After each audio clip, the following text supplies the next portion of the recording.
여러분 안녕하십니까? MBN 외교안보팀장을 맡고 있는 정광재입니다. 오늘은 바이든 시대 남북관계에 대한 얘기를 들어보려고 합니다. 동아시아연구원 EAI 하영선 이사장님과 이야기 나눠보도록 하겠습니다. 바이든 시대 북미 관계는 전반적인 조망을 해보신다면 어떨까요?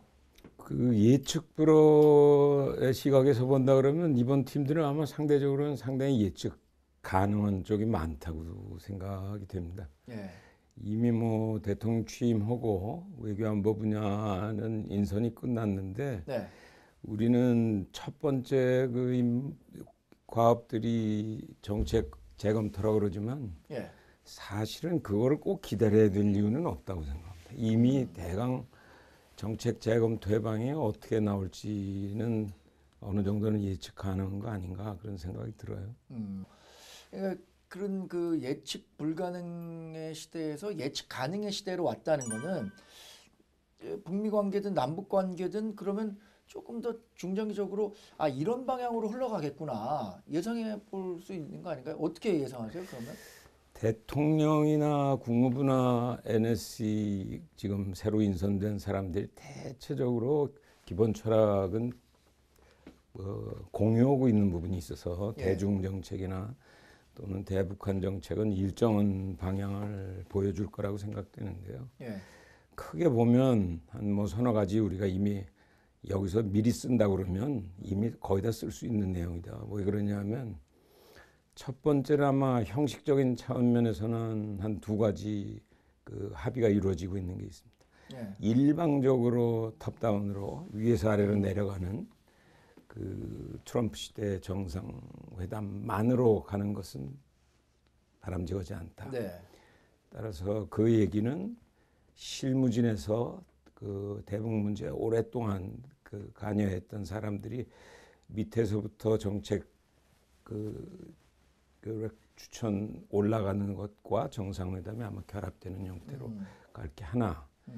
두 번째는 혼자서 하지 않고 주변 관련 국가들과 긴밀한 협의하에 공조하여야 한다.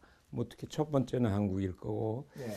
미국은 아마 그 일본을 꼭 넣고 싶어 할 거고 네. 뭐 중국, 러시아 이렇게 생각하면 육자 회담을 아마 생각할 수 있는. 따라서 그 두 가지는 형식 면에서는 예측 가능한 부분이고요.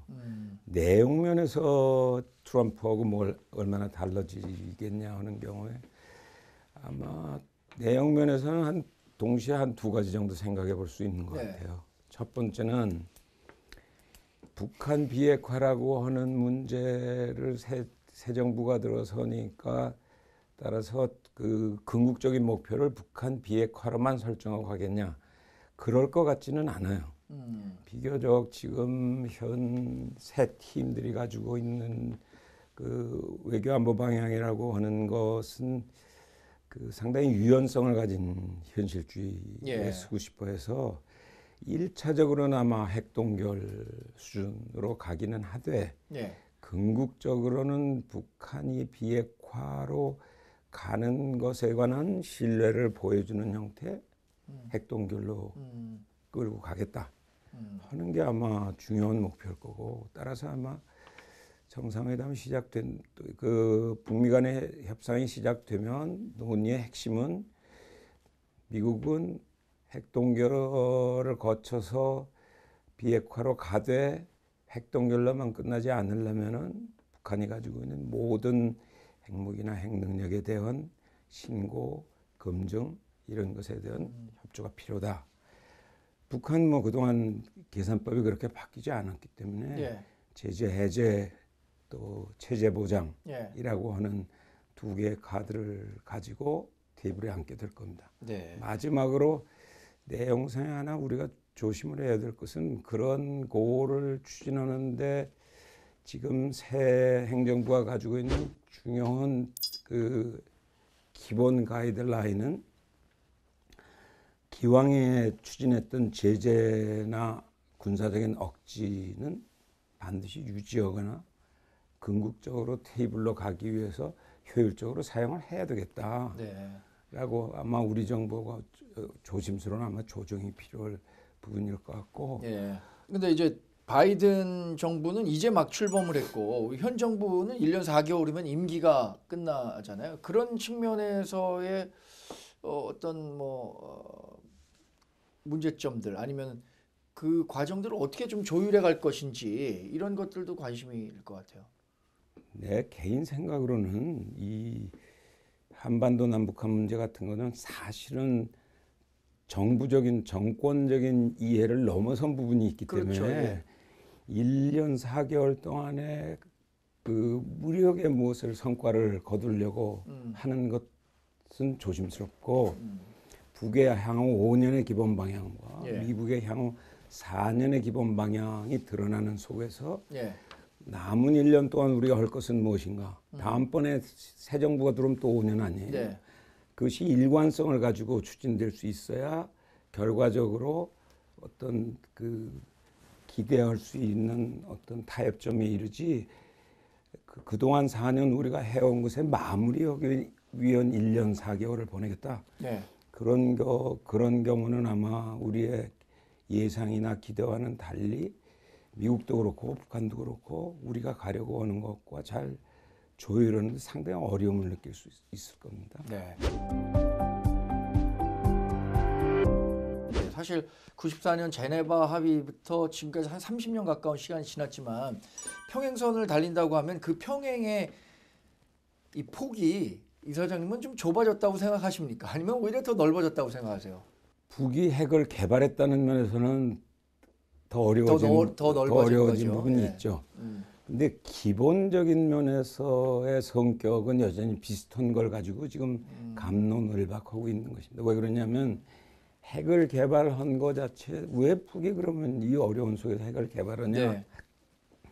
하는 것도 아마 94년 그 전에로 넘어가서 아마도 60년대 중반쯤부터 우리가 생각을 해야 돼요. 뭐죠? 반세기 가까운 동안에 소위 전쟁 노선에서 혁명 노선으로의 전환 그런 시각에서 세계를 보고 그 속에서 살아남기 위한 그 생존 전략을 하려니까 이제 핵무기까지 가게 된 네. 것이기 때문에 그렇게 생각하면 사실은 그 좁아졌다고 보기에는 쉽지 않다. 네. 그런 생각이 있어요. 북한 비핵화 협상 과정에서 이제 문재인 대통령이 운전자론 해갖고 굉장히 많은 중재 노력을 했잖아요. 성과도 있었을 거고 한계도 있었을 건데 이 사장님은 어떻게 평가하십니까? 우선 첫 번째는 그 현실을 얼마나 정확히 읽느냐고 하는 부분의 문제인데요. 모든 문제의 첫 번째 출발은 아마 북한의 비핵화 문제를 어떻게 평가하냐, 그 해석하느냐 하는 문제였을 겁니다. 그죠? 그러고 우리는 어떻게 생각했냐면 그 북한 완전한 북한 비핵화의 가능성이 있다고 시작은 그 운전자론이었기 때문에 왜 이게 중간까지는 우리가 운전을 해서 차가 가는 것 같다가 스톱돼 가지고 네. 그 이유 지금 예. 차가 못 가고 있는 거 아닙니까? 그 이유는 우리가 해석해서 북한이나 미국한테 설명한 그 북한 비핵화라고 하는 설명은 북한이 생각하고 있는 북한 비핵화가 아니었고 예. 미국이 생각하는 북한 비핵화가 아니었다고 하는 면에서 북미 관계가 어떻게 설정되느냐 또 그걸 한미 관계가 어떻게 설정되느냐에 따라서 북한 비핵화 협상이 좀 달라질 것 같은데 근데 지금까지 해왔었던 이런 지난한 협상 과정이 단기간에 어떤 터닝 포인트를 마련한다? 상상해보기 좀 어려울 것 같아요. 그러니까 오히려 트럼프식이라면은 그런 터닝 포인트를 한꺼번에 만들 수도 있을 것 같은데 바이든식이라면 그런 터닝 포인트를 만들기가 쉽지 않을 것 같은 생각도 들고요. 그런 면은 있긴 있죠. 예. 근데 이제 재밌는 것은 커트 캠벨이 이제 NSC의 인도 태평양 조정관이 됐잖아요. 네. 그러니까 형식상으로 보면 바이든이 있고 그 밑에 적어도 인태 문제는 커트 캠벨이 예. 조정을 할 거고 실무적인 것들은 이제 국무장관 뭐 블링켄이나 뭐 부장관이나 또는 최계 아테처럼 뭐 이런 사람들이 있지만은 커트 캠벨 같은 스타일은 약간 배짱이 있는 스타일이라서 경우에 따라서는 정상회담이 필요한 때는 해야 된다 이런 포지션도 있어요. 네. 그러나 트럼프 같은 형태의 정상회담을 희망하는 것은 아니죠. 근데 지금 말씀하시는 대로 그렇게 보면 이게 돌파구가 잘 마련될 수 있겠냐. 적어도 이건 제 생각에는 1년 4개월 중심으로 볼 게 아니라 북한의 5년과 네. 미국의 4년 속에서 우리 정부, 지금 정부, 그다음 또 새로 취임하는 대통령이 최소한 이 문제에서는 연속성을 어떻게든지 모색해야 될 부분이 있는데 어렵지만은 아마 또 이런 예기치 못한 변수가 있을 겁니다. 8차 당대회를 해보니까 네. 우리 입장에서는 세계 남관이 향후 5년도 기다리고 있다. 경제는 여전히 사실은 5개년 계획이 네. 새로 시작됐는데 5개년 계획 자세히 읽어보면 그 계획까지는 다음번 9차 당대회에서도 또 네. 성과를 달성하지 못했습니다. 네. 할 수밖에 없어요. 두 번째는 코로나 변수라는 게 있습니다. 네. 이것이 형식적인 코로나19지만은 이게 19로 끝날는지 소위 북한의 표현으로 하자면 보건위기인데 네. 이것은 생각보다는 굉장히 복잡한 문제를 예. 국경을 막아야 된다든지 경제제재는 바깥에서 막는데 이건 스스로 막아야 되는 네네. 지금 딜레마. 마지막으로는 재해를 그렇게 빨리 북한이 졸업할 수도 없는 그런 삼중적인 어려움은 여전히 있는 속에서 무언가를 보여야 되는데 핵을 그대로 가지고 있는 한 경제제재는 그렇게 쉽게 안 풀릴 건 명확합니다. 우리가 아무리 노력을 그렇죠. 해도 따라서 그 문제는 사실은 객관적으로는 점점 오히려 북한 정책 담당자들의 손에서는 어려워지는 파트고 네. 궁극적인 변화는 아마 북한이 따라서 그런 어려워지는 속에서 이게 뭔가 21세기에 맞는 생존 전략이 필요한 것이 아닌가. 비핵화를 기초로 해서 체제는 체제대로 유지하되 단 것은 비핵화되어야 되는 것이 아닌가. 네. 그런 전략적 결단이 나오지 않는 한은 굉장히 어려운 4, 5년을 우리가 또 겪어야 될 거라고 예상합니다. 근데 말씀하신 것처럼 북한은 90년대 이후 경제난이 아닌 적이 없었는데 경제난과 이 핵개발은 별개의 개념으로 개발이 됐었던 거잖아요. 그러니까 지금의 경제난이 북한 비핵화 협상에 유리한 여건을 조성할 수 있느냐, 이 부분도 좀 의문일 것 같아요. 결정적인 변수는 아니죠. 네. 그것도 이제 오랫동안의 토론이 있었어요. 처음 핵 개발할 때부터 나 같은 사람은 절대로 그 경제와 교환해서 포기하지 않는다. 네네. 초기에는 그런 얘기들을 우리가 많이 했거든요. 이게 협상용 무기인지 모른다, 북의 핵이. 네. 그래서 사람의 목숨을 협상하는 사람이 어딨냐. 암이 걸려서 죽기 직전에 사람한테 가서라도 너 100억 줄 테니까 하루 일찍 죽을래? 그런 경우에 아무도 안 죽는다. 네.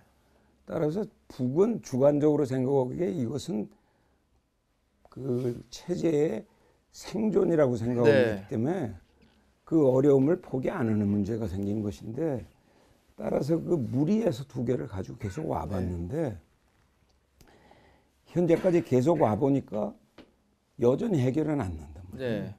그러니까 그 90년대와 지금 거의 이제 한 세대가 바뀌었지 않습니까? 네. 과정에서 이게 리더십 자체는 끝까지 두 노선을 앞으로 5년도 경제는 경제대로 가고 예. 군사력 강화는 어떻게 보면 2대 목표로 설정을 한 것인데 시간이 갈수록 이게 서로 상충되는 모델 네. 아니냐 그렇죠. 하는 생각은 점점 커지고 거기에 누군가가 그런 생각의 변화를 올 수 있는 여건을 만들 수 있는 것이냐, 이것이 아마 굉장히 중요한 부분일 거라고 네. 생각을 하고, 그것이 어떻게 가능하냐 하는 것은 장기적으로 우리가 고민해 봐야 될 부분이겠죠. 이게 남북 관계라는 게 사실 이 한미 관계를 고려하지 않고 독자적으로 뭐 이렇게 풀어나가기도 어려운 문제잖아요. 그래서 한미 간의 이 북한 문제를 어떻게 효과적으로 다룰 것인가에 대한 공조 이런 것들이 필요한데 그 부분은 어떤 노력이 필요하다고 보세요? 처음에 했던 얘기로 되돌아가자면 지금 예. 북한이 향 5년, 뭐 북한이 원하는 방향으로 북한이 실제 또 갈 수는 없죠. 근데 일단 가고 싶은 방향은 설정을 했으니까. 예. 미국은 미국대로 사실상은 이미 내놓은 겁니다. 향후 4년, 예. 그 8년이 될지는 모르겠습니다만. 그럼 거기에서 우리 나름대로 정책 방향이라는 걸 설정은 할 수 있는데, 첫 번째는 이미 미국도 일방적인 강요는 하지 않겠다. 예. 우리도 일방적인 강요를 할 수는 없을 거예요. 따라서 긴밀한 협의를 한국과 하겠다고 이미 미국이 천명하고 있다고 한다면, 첫 번째는 현실에 대한 기본적인 그 합의가 필요하다고 나는 생각을 해요. 예. 그건 아까 되돌아가면 비핵화 문제에 대해서 우리가 그 판단하고 있는 것과 북한이 판단하는 것과 미국이 판단하고 있는 것. 그럼 한미 간의 판단은 객관적인 건 북한이 어디로 가고 있느냐가 객관적인 거 아니에요. 예. 그럼 진실은 하나인데 두 개의 만약 판단이 있다고 한다면 예. 이것이 상호 서로 다르다고 한다면 이건 서로 간에 일정한 협의나 합의 과정이 필요할 겁니다. 예. 그러지 않고서는 그것에 상응하는 북핵 또는 남북한 풀기 위한 로드맵은 짤 수가 없죠. 북한은 김 위원장은 여태까지 할아버지 아버지와는 전혀 다른 생존 전략으로 갈 준비를 충분히 하고 있다.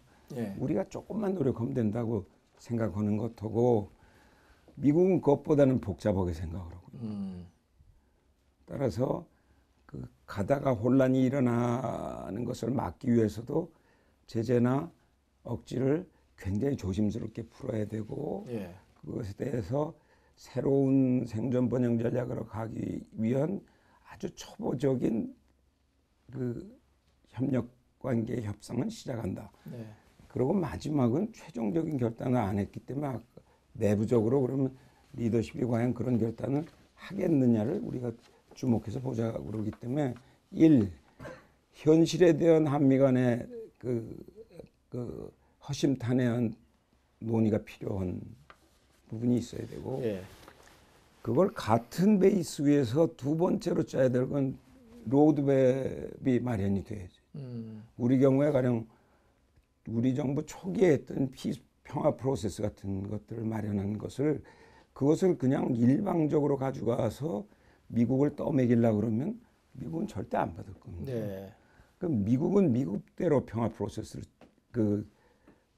비핵화 프로세스를 짤 텐데 아까 말씀드린 대로 3차 정상회담이 열리면은 미국이 내놓는 생션이 돼 그것은 완전 비핵화로 가기 위한 신뢰를 담보하는 핵동결 정도로 걸고 북한이 가져 나오는 카드를 가지고 그럼 이것이 실질적인 효과를 거두기 위한 수단으로서 북은 억지나 제재는 사용하되 포용이나 이런 것을 제한적으로 활용하면서 북이 얼마나 변화하는가를 보자.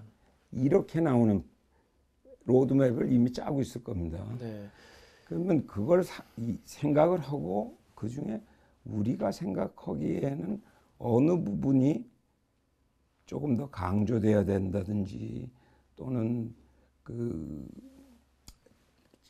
규제돼야 된다든지 이런 식으로의 로드맵에 대한 길잡이가 짜여져야 운전이 가능하게 될 테니까요. 마지막으로는 그거를 그런 로드맵에 따라서 찾아가기 위한 수단을 동원하는 데 있어서 아마 지금 미국의 새 정부와 우리 정부 간에는 상당한 조율이 필요할 겁니다. 네. 자, 오늘 이사님 말씀 대단히 잘 들었습니다. 고맙습니다. 네.